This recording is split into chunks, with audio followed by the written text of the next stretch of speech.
la cordillera de los Andes, a 6.700 metros de altura, en la cima del volcán Llullaillaco, en la Argentina, un grupo de investigadores encontró en 1999 un santuario que contenía 3 fardos funerarios.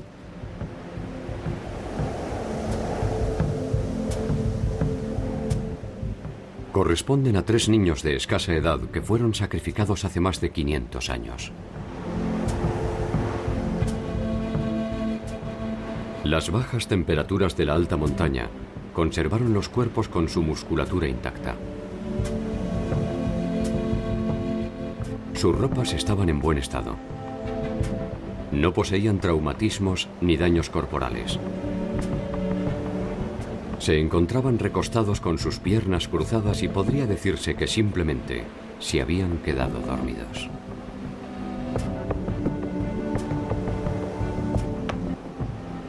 Uno de los cuerpos pertenece a una niña, bautizada por los investigadores como la doncella.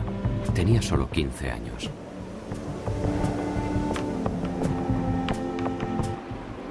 La niña del rayo no tenía más de 6 años y fue llamada así porque un rayo calcinó su cuerpo en algún momento posterior a su muerte.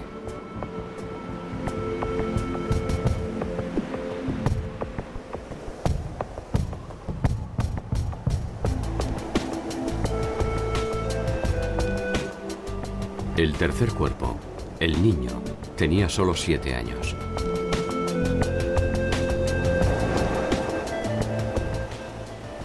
Junto a ellos se encontraron una serie de ofrendas. Finas piezas de cerámica, exquisitos tejidos y algunos collares, entre los que destacan unos de color rosado realizados con muyú, un bivalvo originario de las costas del Ecuador y que fue conocido como el oro rojo de los incas.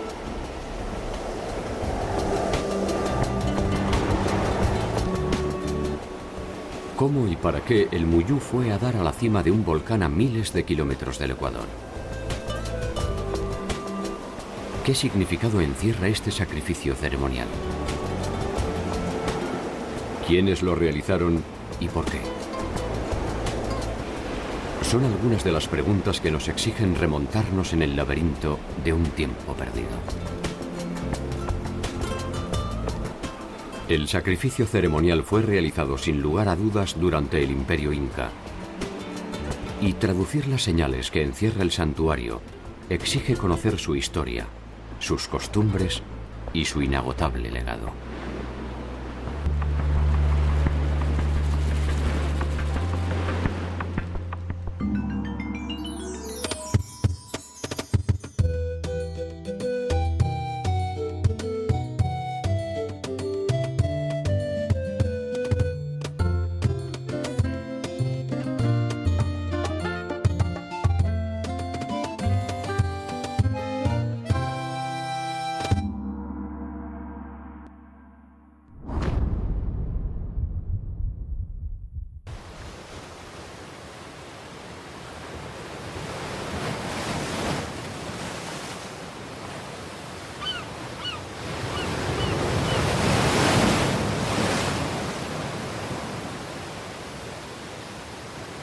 El muyú, oro rojo u oro de los incas, se reproduce en aguas cálidas al norte de Perú y el Ecuador y responde al nombre científico de Spondylus. Tenía para los incas un significativo contenido ornamental, pero también religioso.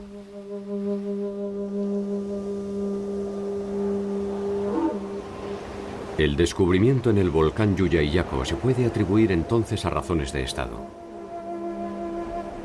Es probable que alguna amenaza natural, tal vez un temblor o un breve despertar del volcán, haya originado esta ofrenda.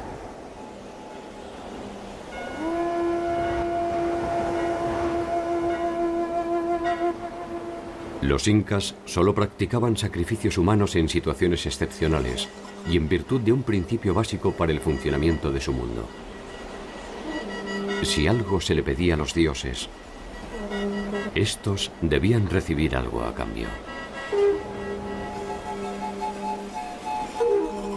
La cultura inca es una original y aparte. Naturalmente, inca es un término que se usa para los últimos 100 años de la cultura prehispánica. Pero ese término significa miles de años de cultura anterior a los incas.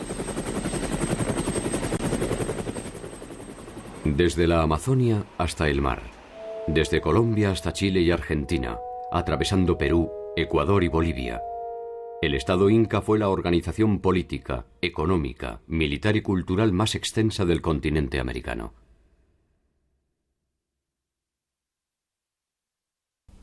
Si hubiera sobrevivido hasta nuestros días, las actuales ciudades de Quito, Guayaquil, Trujillo, Lima, Cuzco, Arequipa, La Paz, Potosí, Salta, Tucumán, Viña del Mar y Santiago de Chile, entre otras, estarían dentro de su territorio.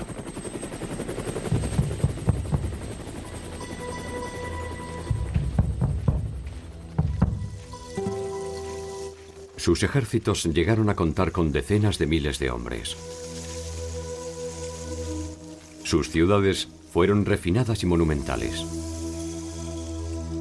Su red de caminos se calcula en más de 20.000 kilómetros. Y su población se ha estimado entre los 12 y los 30 millones de habitantes.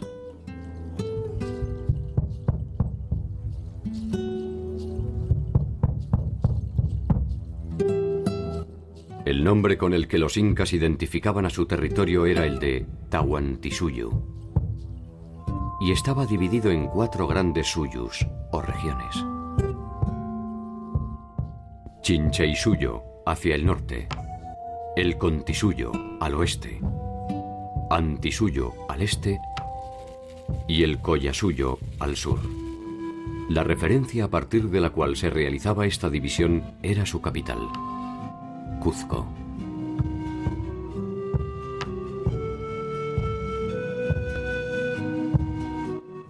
Cuenta la leyenda que la historia de los incas se inicia cuando los hermanos Ayar, Uchu, Cachi, Manco y Auca, acompañados por sus hermanas Mamá Oclo, Mamá Huaco, Mamá Cura y Mamá Raua, abandonan la casa del escondrijo en busca de un lugar en el que establecerse.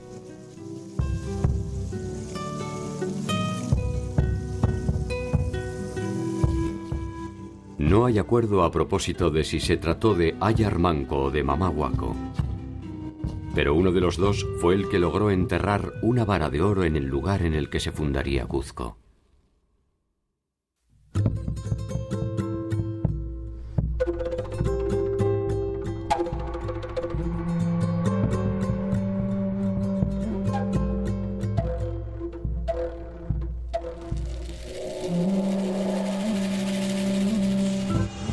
Cuzco fue el centro político y ceremonial del Estado, y desde allí se extendió en sucesivas conquistas militares y diplomáticas.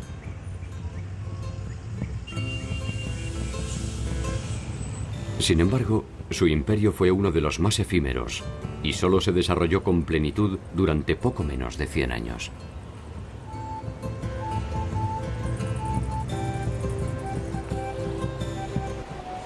Ese tiempo fue suficiente para consolidar una expansión territorial inédita en el continente.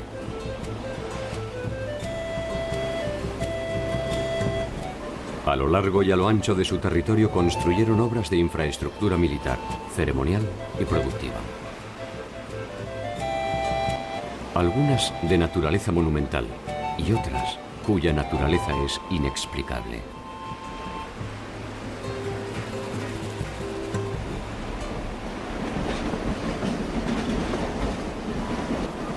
Como si esto fuera poco, se les debe a ellos el descaro de construir una ciudad en la cima del cielo, que permaneció invisible a los ojos del mundo por más de 3 siglos y medio. La enigmática Machu Picchu.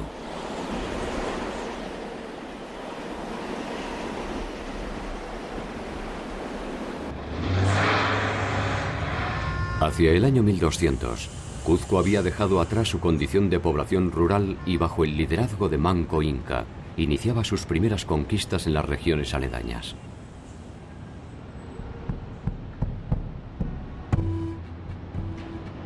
A mediados de 1400, Los incas habían sometido a un importante número de poblaciones y comenzaban a dibujar los primeros trazos de su propia leyenda. Para ello fue necesaria la impronta de un hombre legendario: Pachacútec Inca Yupanqui. Pachacútec es quien llevó a los incas a su victoria definitiva contra los chancas, un grupo étnico proveniente de Ayacucho empecinado en desafiar la incipiente hegemonía de Cuzco.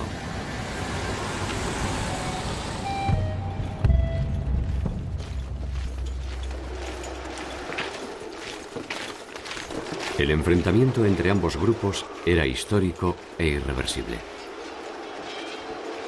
En aquella ocasión, los chancas marchaban sobre Cuzco, y Viracocha, que estaba al mando de la ciudad, huye de la misma dejándola sola e indefensa.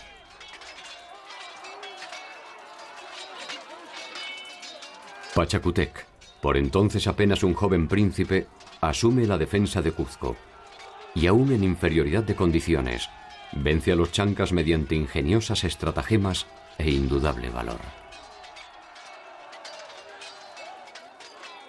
Se formó una leyenda de que él puso unas piedras con cascos y armas para que creyeran los enemigos que eran gente apostada, lista para conquistarlos. Entonces, esto los desmoralizó a los enemigos que les hicieron. Bueno, en todo caso, ganaron los incas y los persiguieron bien adentro de sus tierras. Y eso marca el desarrollo y el inicio del Estado inca. El triunfo inca inicia el liderazgo de Pachacútec, quien recibe en el templo de Inti Cancha el mandato divino para ser, de ahí en adelante, el soberano de todos los incas bajo el nombre de Pachacútec Inca Yupanqui, cuyo significado es el que transforma el mundo.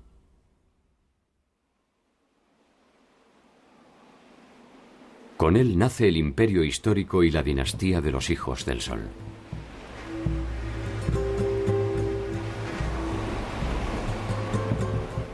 Pachacútec cambia radicalmente la historia de los incas. Hace evacuar el Cuzco y lo reconstruye íntegramente según su propia visión del mundo.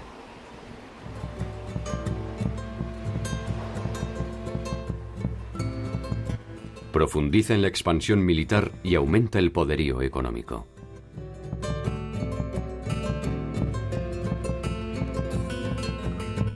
La construcción de caminos se transforma en una necesidad estratégica que permite no solo el movimiento de sus tropas, sino la intensificación del intercambio de bienes y servicios.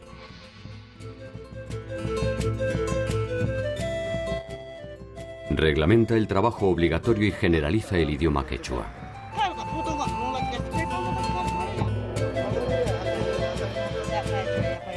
Construye palacios monumentales, casas de descanso, templos y fortalezas en torno a Cuzco, que ahora sí derrama su sombra de poder sobre el territorio.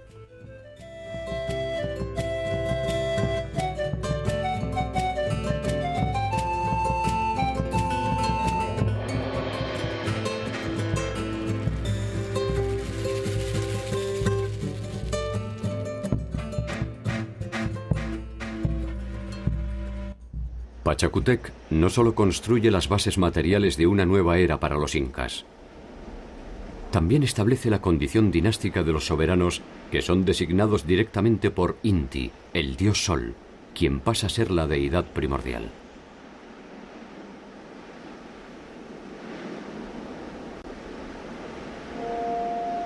Inicia la segunda expansión del Estado. Por su actuación y la de sus generales, derrota a chancas, parcos y chimús y consolida su posesión del área de influencia del antiguo Tiwanaku, a orillas del lago Titicaca. Su sucesor Topa Inca multiplicará exponencialmente la expansión del Estado entre 1463 y 1493. En apenas 30 años llegará hasta Quito, hacia el norte, en el actual territorio de Ecuador y más allá de lo que hoy es Santiago de Chile, hacia el sur. Finalmente, bajo el gobierno de Huayna Capac, los incas alcanzarán el actual territorio colombiano.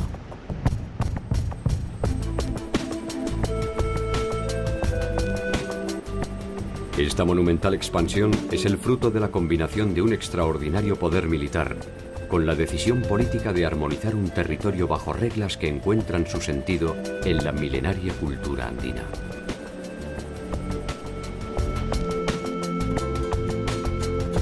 De alguna forma, los incas imponen leyes que los pueblos sometidos ya consideraban como propias.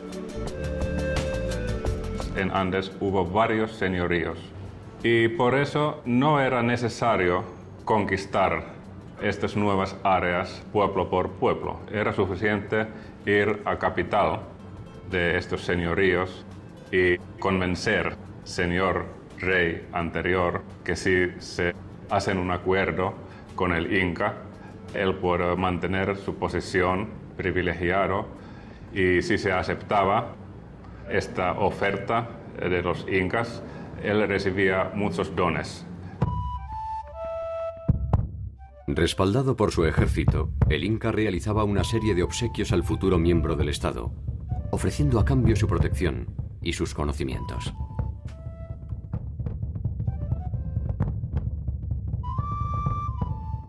Si algún pueblo se rebelaba ante la invitación, las consecuencias podrían ser desproporcionadas y ejemplificadoras.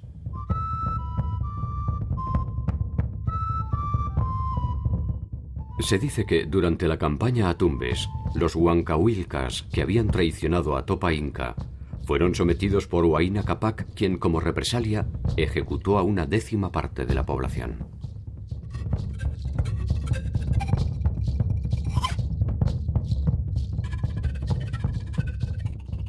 A los curacas supervivientes se les extrajeron 2 dientes superiores y 2 inferiores, para que todos identificaran a quienes osaron desafiar al Inca.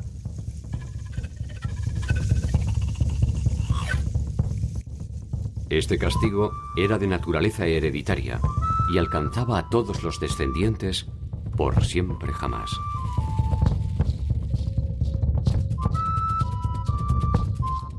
Tarde o temprano, a veces con tenue convencimiento, a veces bajo el influjo de las armas, uno a uno, los pueblos vecinos pasaron a formar parte del Estado Inca.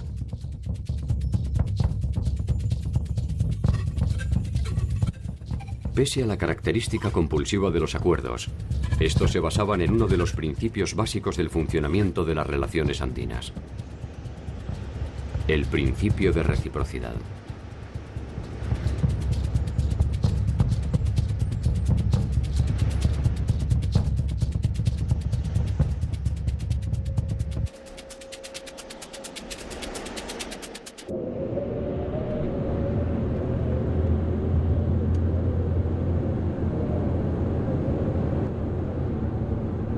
Las primeras hordas que llegaron a estos lugares del mundo llegan y encuentran un territorio hostil, difícil de conquistar. De ahí parte el sentido comunitario del mundo andino. Por eso hay que remontar a tiempos más atrás para comprender este espíritu comunitario que necesita recibir ayuda y dar ayuda, lo que se llama la reciprocidad.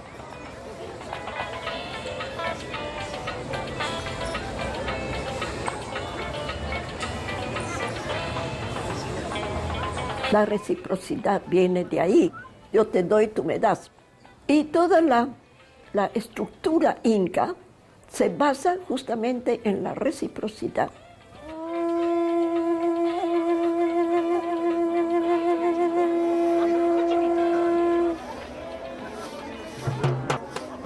El principio de reciprocidad regía todas las relaciones del mundo andino.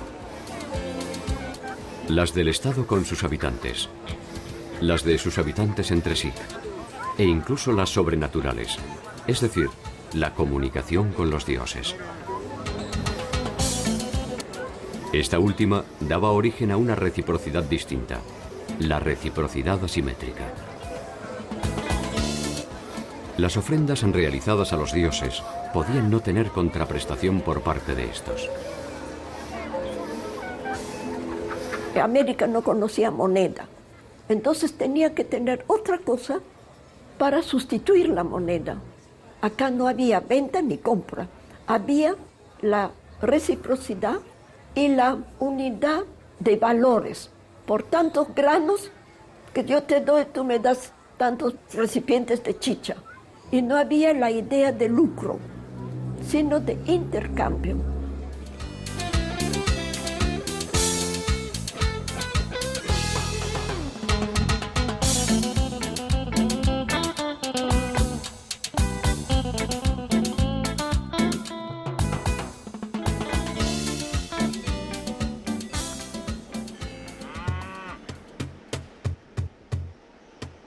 El Estado inca se basaba en la fuerza de trabajo para tener la riqueza que cada estado tiene.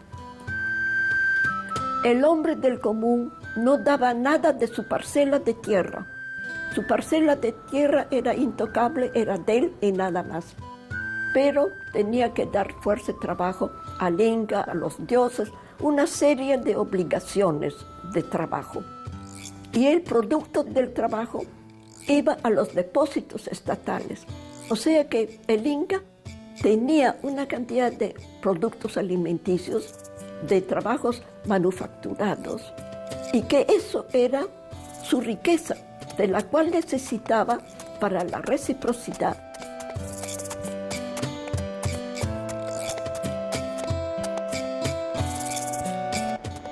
Así como en la naturaleza, la noche sigue al día y la cosecha a la siembra, el hombre se integraba a la sociedad mediante el aporte de su trabajo durante un ciclo que podía ser variable de acuerdo a la actividad a desarrollar.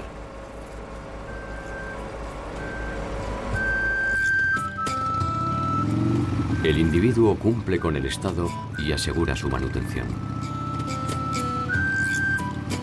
Hay que tomar en cuenta que en Imperio Inca no se pagaban tributo en especie. Única manera para pagar su obligación para el Estado era un sistema que se llama mita. Mita era obligación de mano de obra de todos hombres adultos para hacer un servicio para el Estado y también para la Iglesia.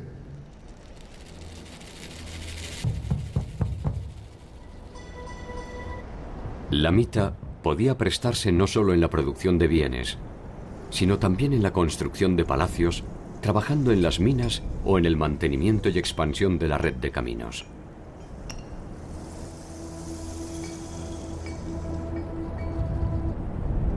Los que cumplían la mita guerrera debían servir al Inca en sus conquistas o sofocando rebeliones. Con los recursos obtenidos, los incas se permitían multiplicar su expansión, ya que disponían de los medios para persuadir mediante la reciprocidad o la violencia a los futuros miembros del Estado.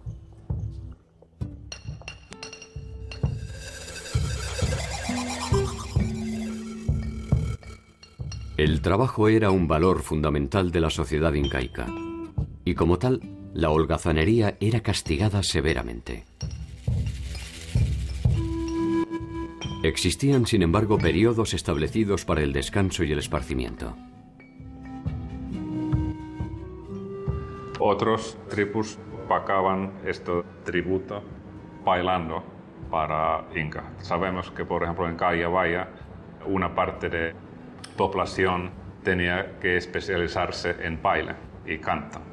Y cuando hubo unos actos importantes del Estado, ellos estaban bailando y cantando. Era su servicio del Estado.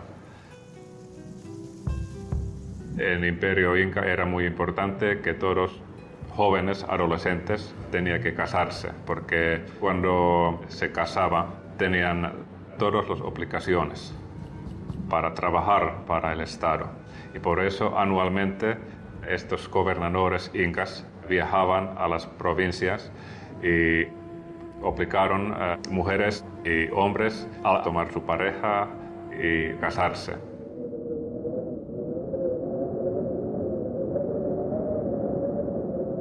Las familias estaban organizadas en torno a un ayllu. El ayllu era un grupo poseedor de una unidad productiva en la que sus miembros trabajan según su especialidad. Podían ser artesanos, tejedores o agricultores. La reunión de varios ayllus era el origen de una comunidad que poseía sus propios jefes o curacas, encargados de la organización y administración de sus integrantes. El producto de este servicio al Inca se depositaba en los tambos.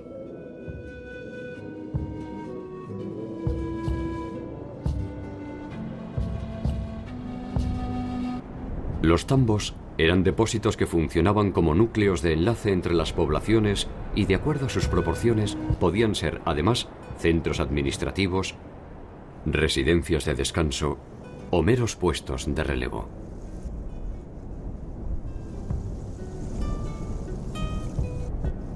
Estos puestos se ubicaban cada 2 o 3.000 metros. Poseían al menos 2 mensajeros que, mediante un sistema de postas, podían transportar información o pequeños bultos atravesando el vasto territorio en algo más de 20 días.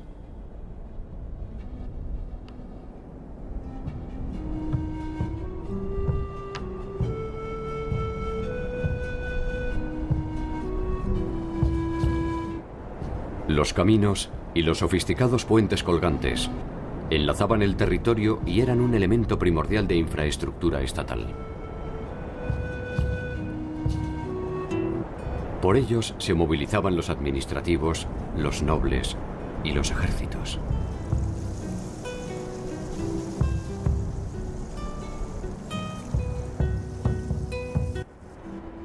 Una suerte de inteligencia estatal estaba conformada por los tucuiricus, los que todo lo ven, que velaban por el orden y el cumplimiento de la voluntad del Inca.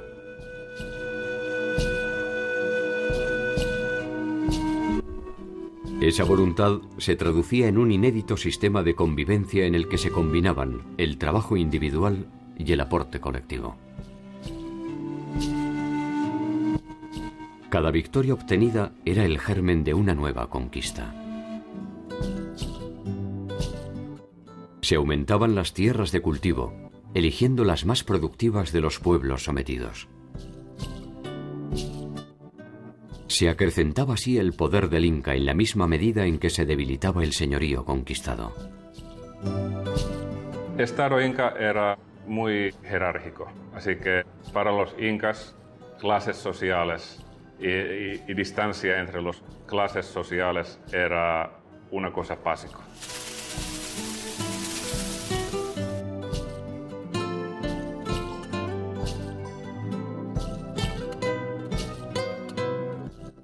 La jerarquización del Estado Inca no descuidó la larga tradición tecnológica que había fundado la base de los pueblos andinos. El conocimiento también formaba parte de este circuito de intercambios.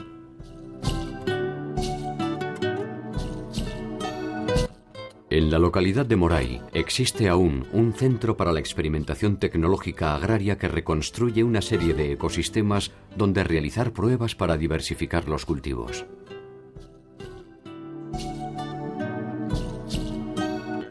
Allí se conocían y se exploraban cada uno de los ciclos de siembra, que posteriormente serían transmitidos a los nuevos miembros del Estado.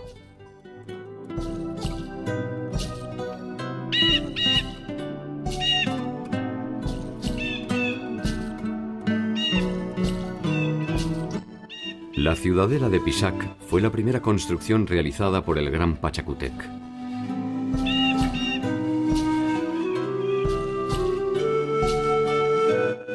Se trata de una obra de carácter ceremonial y defensivo que se utilizaba también como residencia.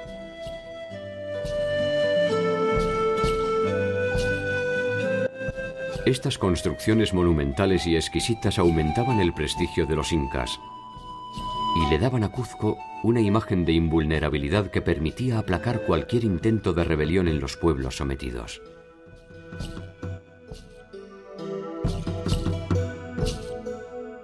No era solo prestigio porque también tenía mucho poder militar, casi 1 millón de hombres accesible para cualquier guerra que Inca quería competir. Y era una combinación de poder real y poder simbólico. Cuzco llegó a albergar más de 300.000 personas en el momento de la llegada de Pizarro, al mando del ejército invasor.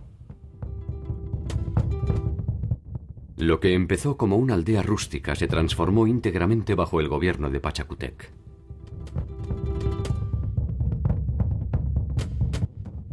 Entre sus habitantes predilectos se encontraban los soberanos incas que lo habían precedido, quienes, momificados, conservaban sus honores, sus vasallos, sirvientes y privilegios.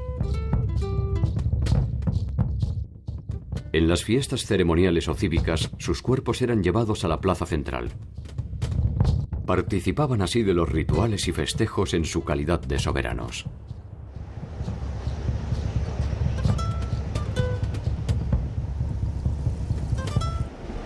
Fueron muchos e increíbles los logros y glorias alcanzados por Pachacútec.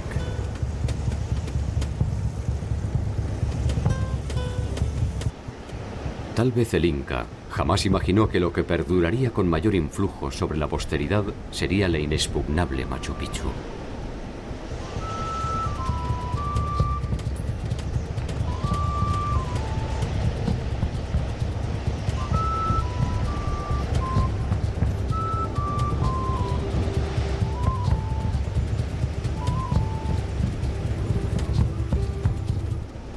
Su sola observación alcanza para comprender la verdadera dimensión de la civilización inca.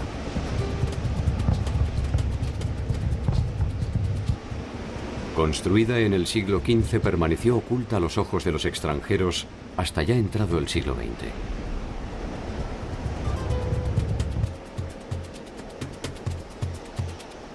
Después de la invasión española, y más allá de la cruda resistencia de los incas, el secreto se mantuvo en la montaña sin que nadie desvelara su existencia.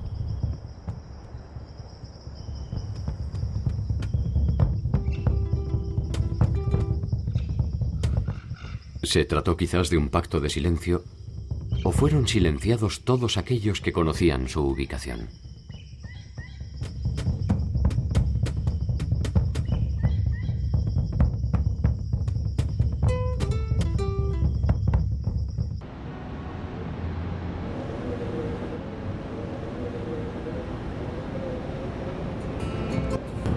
Ubicada a 130 kilómetros de Cuzco, a más de 2.200 metros sobre el nivel del mar, Machu Picchu es hoy la construcción más emblemática y conocida del Imperio Inca.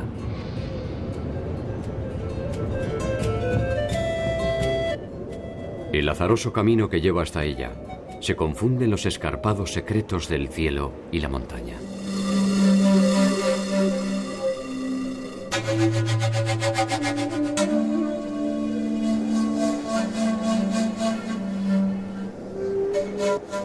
Profundos abismos dificultan su acceso y ayudan a esconder su esquiva figura.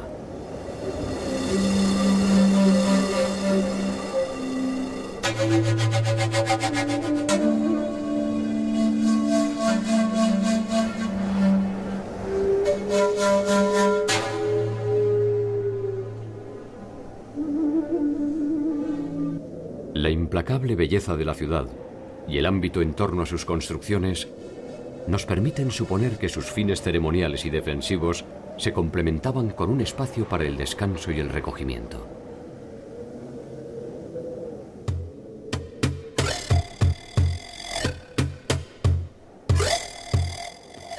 Sus edificaciones de piedra pulida recrean un recorrido casi inverosímil que desafía nuestra credulidad.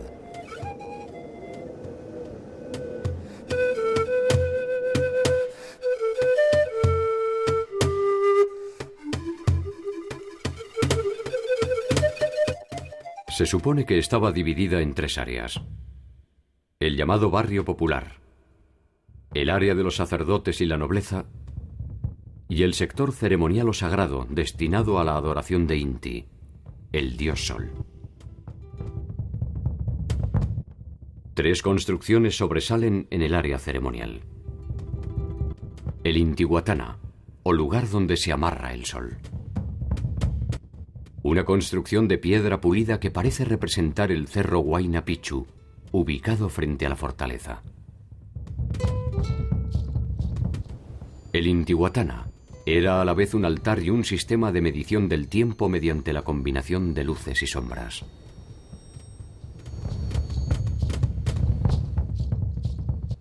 El Templo del Sol. Es una construcción que solo estaba reservada a los sacerdotes y al mismo Sapa Inca. Por último, el Templo de las Tres Ventanas. Es probablemente una estilizada representación del Tampu-Tocco, el lugar desde el que los hermanos Ayar iniciaron el periplo que terminaría con la fundación de Cuzco.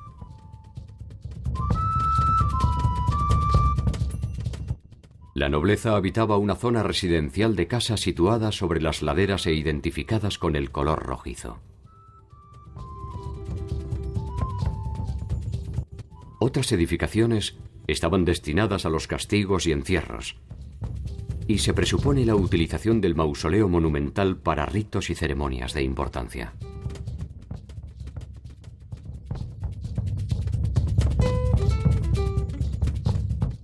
Separada de la zona residencial, la gente común desarrollaba las tareas productivas necesarias para el funcionamiento de la ciudad.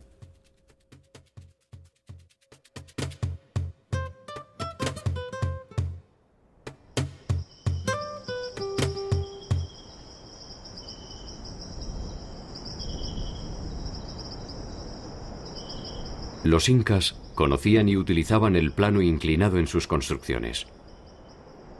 Pero aún así, resulta difícil imaginar cómo fueron transportadas esas piedras hasta el lugar que termina abruptamente en un abismo de 600 metros de profundidad.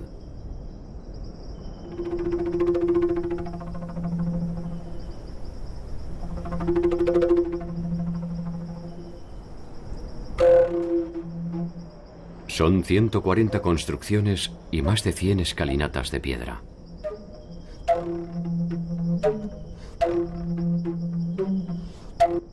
En su traza y en su entorno se puede pasar fácilmente del ámbito rural al urbano casi sin solución de continuidad.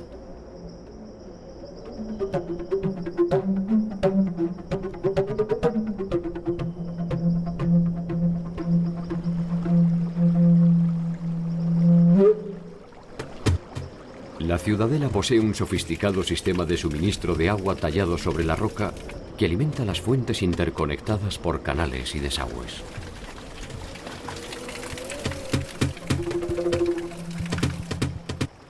Un original sistema de riego se alimenta de este fluido vital conducido con inteligencia y moderación hacia las terrazas de siembra.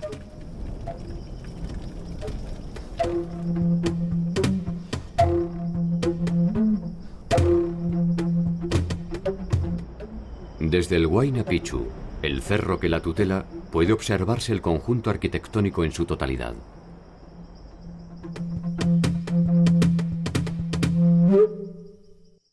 Abandonarse unos instantes a su contemplación es sustraerse de nuestro tiempo y apreciar la espiritualidad de ese espacio que vio los mejores tiempos de los incas.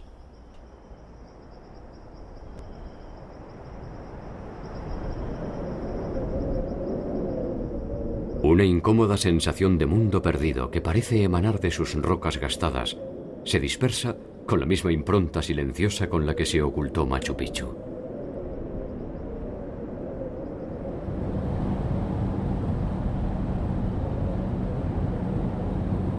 Si uno se deja arrastrar por los caminos del presente, no tardará en observar las mismas prácticas milenarias que perfeccionaron los incas. Lejos y no tan lejos de las ciudades, el conjunto de la sociedad continúa con espontánea fidelidad recreando cada una de las leyes no escritas de su raza.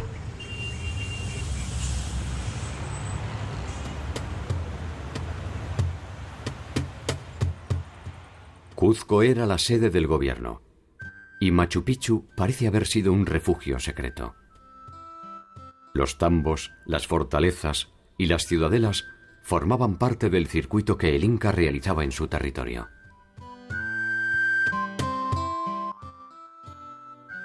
Algunos de estos viajes tenían como finalidad controlar el normal funcionamiento del imperio. Mediante estas visitas se aseguraba el cumplimiento de las directivas y el ideario cuzqueño. En cada visita se atendían asuntos administrativos, políticos y religiosos. Periódicamente se relevaban existencias materiales, pertrechos y suministros y se censaba a la población.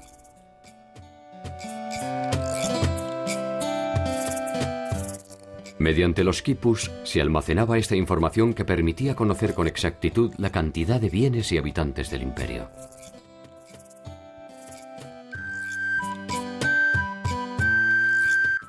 El quipu es un sistema de escritura mediante nudos de variadas formas agrupados en cuerdas de diversos colores.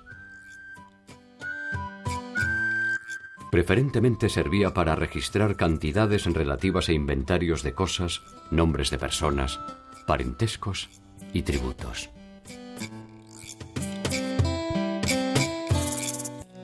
El quipu consta de una cuerda principal, sin nudos, de la cual penden otras generalmente anudadas de diversos colores, formas y tamaños, llamadas cuerdas colgantes. Los especialistas contemporáneos piensan que los colores y quizás la forma del trenzado de las cuerdas indican los objetos, mientras que los nudos harían referencia a las cantidades, incluyendo al número 0.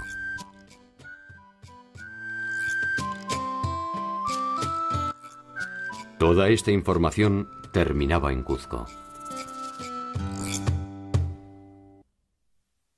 El poderío de la ciudad alimentó también la existencia de la codicia, que sembró rápidamente la intriga entre los distintos miembros de la nobleza.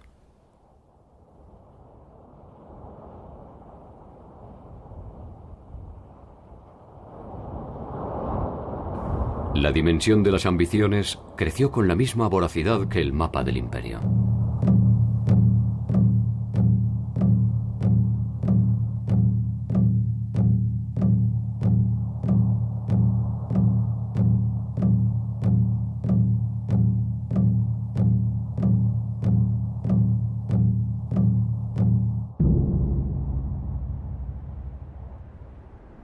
Pocos se animaban a desafiar al poderío inca. Ni curacas ni rebeldes. Los que lo hacían corrían el riesgo de ser aniquilados, castigados o, en el mejor de los casos, desterrados hasta el fin de sus días.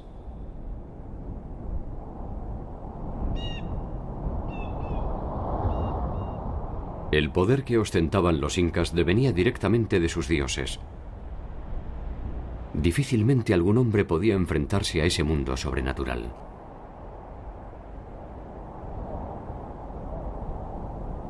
Aquellos dioses que pertenecían a sus enemigos habían sido silenciados bajo el influjo de su conquista.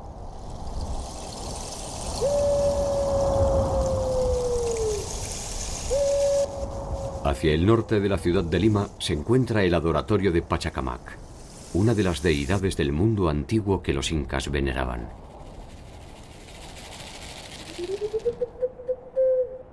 Algunos incas lo incluyeron como estancia durante sus viajes administrativos y de conquista, y construyeron en él algunas edificaciones para sus fines particulares.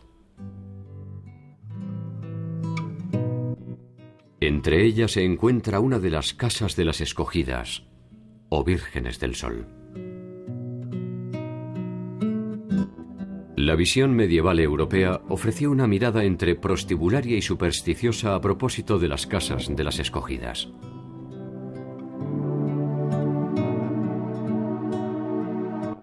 La influencia de la mujer en la sociedad incaica definió muchos de los eventos trascendentes de la historia andina. La formación de la mujer jugaba un papel central en el calculado diseño de la sociedad. A las llamadas vírgenes del sol se las elegía entre las niñas más hermosas del imperio cuando tenían entre 8 y 10 años.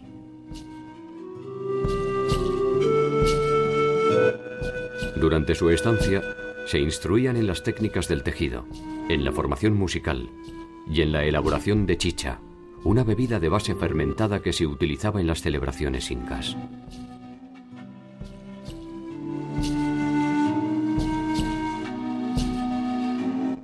Realizaban estas tareas bajo la supervisión de una mujer mayor identificada como Mamaconda.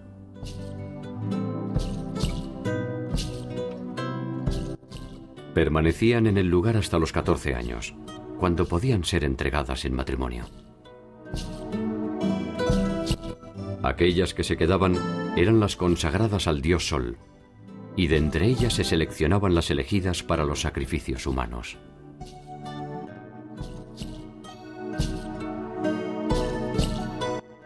Una de ellas, portando un collar de muyú que fuera traído de las remotas costas del Ecuador al norte del imperio, abandonó un día una de estas casas para marchar en cortejo hacia el lejano sur, donde el volcán Yuyayaco había expresado en su idioma el enfado de los dioses.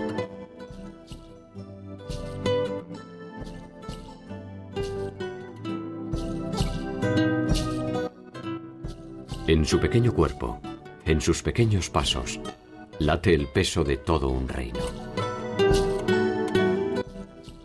Ella va hacia la muerte como una ofrenda para que sus dioses restablezcan el equilibrio del mundo. Poco puede entender su trabajada pureza del verdadero fango que rige el destino de los hombres.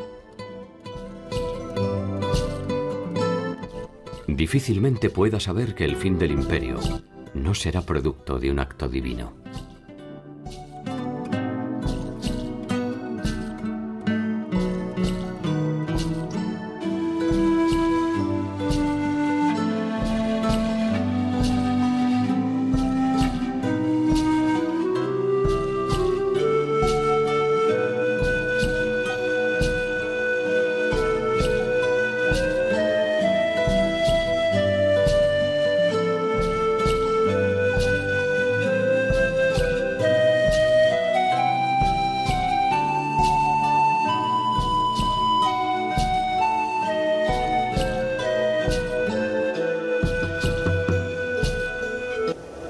Una sucesión de hechos inesperados cambiaría el equilibrio del Estado inca. Hacia 1493 se inicia el gobierno de Huayna Cápac, que traslada el eje de Cuzco hacia Quito, donde fija su residencia en forma casi permanente.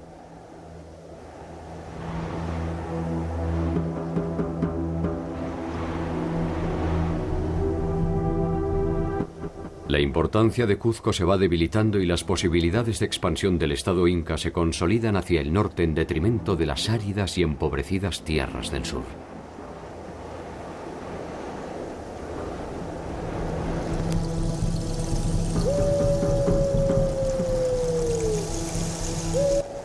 La muerte de Huayna Cápac dará inicio a las intrigas palaciegas que terminarán enfrentando a Cuzco y Quito.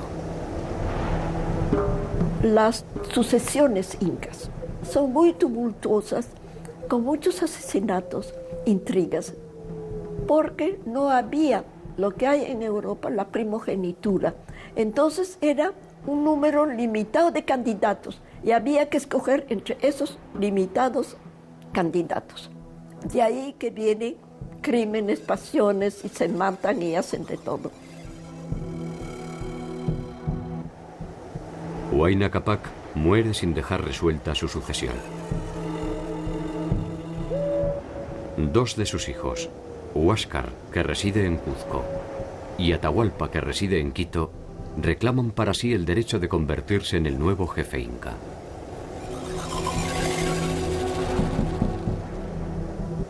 Por un tiempo, ambos comparten tensamente el control del Tahuantinsuyo.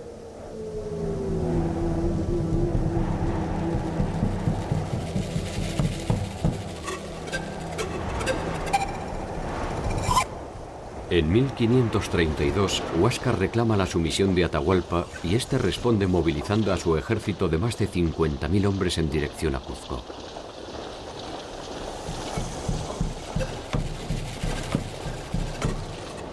Fue el principio del fin del imperio más extenso de América.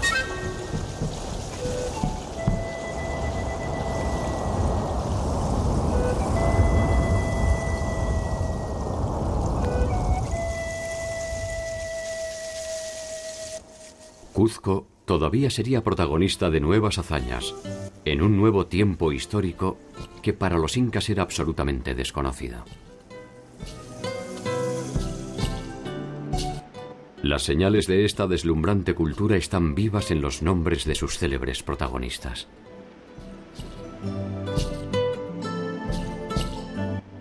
Por debajo de ellos, más allá del poder de sus ejércitos, más allá de sus intrigas palaciegas o de su temor reverencial, más allá de sus ciudades y sus monumentos, más allá de sus goces y sus derrotas, de sus miserias y de sus sombras. Anónimamente, por encima y por debajo de las marcas doradas de la historia, el hombre andino espera, encerrado en sus propias tradiciones, un nuevo tiempo en el que sus dioses no repetirán el oprobio de abandonarlos definitivamente.